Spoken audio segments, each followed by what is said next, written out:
casseroles may not be the most glamorous food, but as a dietitian who grew up on a lot of Midwestern meals, here's a few things I can say they are. They're practical, versatile, nutritious, and of course, delicious. Today I'm going to show you 3 of my favorite dump and bake casseroles, and if you don't know what a dump and bake casserole is, it's in the name. You basically dump a few ingredients into a casserole dish, cover it up, throw it in the oven, and dinner is ready with very little active involvement. So let's get cooking. So I actually originally developed this recipe for a hospital menu during my dietetic internship, and now it is the most popular recipe on my website. So I promise it's not hospital food, it's just super practical. So you add a can of fire roasted tomatoes along with some quinoa, enchilada sauce, black beans, and a few simple seasonings like cumin and chili powder. We're gonna stir it all together, then add some veggie broth, and then make sure to cover the casserole dish very tightly. This way the steam doesn't escape, because the steam is what makes everything happen. I bake pretty much all my casseroles at 375, so you'll bake this until the quinoa is mostly done. It's about 25 to 30 minutes in the oven. It'll still be a little liquidy, that's okay. We're gonna add some shredded cheese on top, then throw it back in the oven to bake for another 10 to 15 minutes. Basically until that quinoa is perfectly fluffy, the cheese is melty, the casserole is thickened up. Feel free to use different types of beans, add in some fresh veggies, or even use an equal amount of white rice in place of quinoa. So next up, we're going to make baked pasta. You can use any medium-sized pasta like bow tie, penne, or elbows. This might seem like a super basic recipe, and it is in that it's really easy to make, but it is somehow so good. We'll add a jar of your favorite pasta sauce, broth, tomato paste, a splash of sherry cooking wine. Don't skip this because it adds a ton of flavor. For protein, I like to add sliced veggie Italian sausages, but of course you could stick to beans or whatever protein you prefer. And for seasonings, I'm doing Italian seasoning, salt and pepper, along with some red pepper flakes, optional, but great. Cover this tightly and throw it in the oven at 375 for 35 to 40 minutes. And meanwhile, this is the best part, we're making a cheesy sauce sort of situation by making cashew parmesan, then mixing it with butter. Once the pasta is al dente, remove it from the oven and stir everything.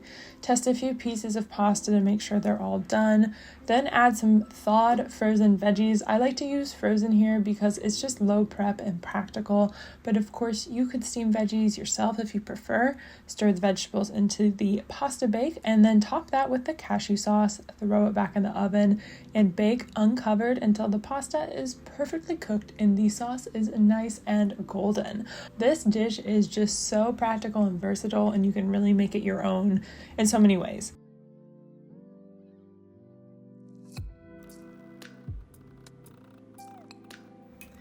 Last but not least, sometimes I love a dump and bake that has a little more prep because it means more veggies or more flavor. We're going to start by rinsing the rice really well under cool running water until it runs clear. Medium or long grain white rice work well here. Brown rice does not work as a direct swap.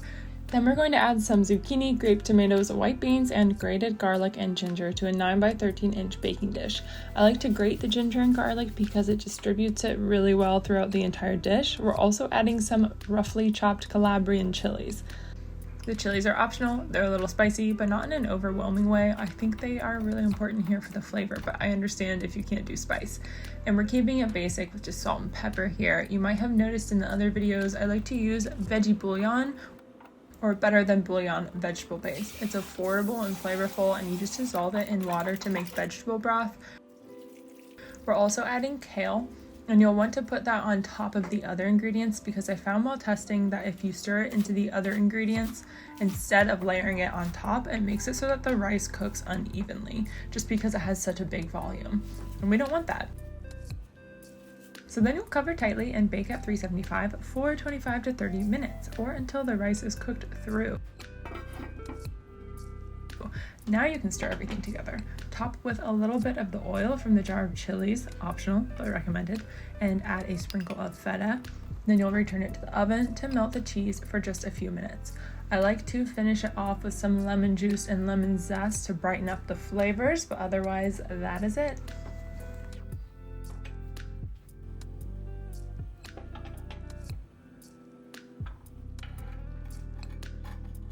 I'll link all of the full recipes down below.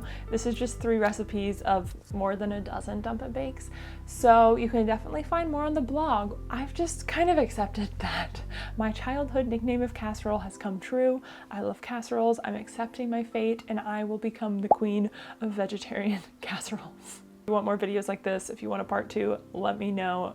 Queen of Casseroles is here and ready to share more.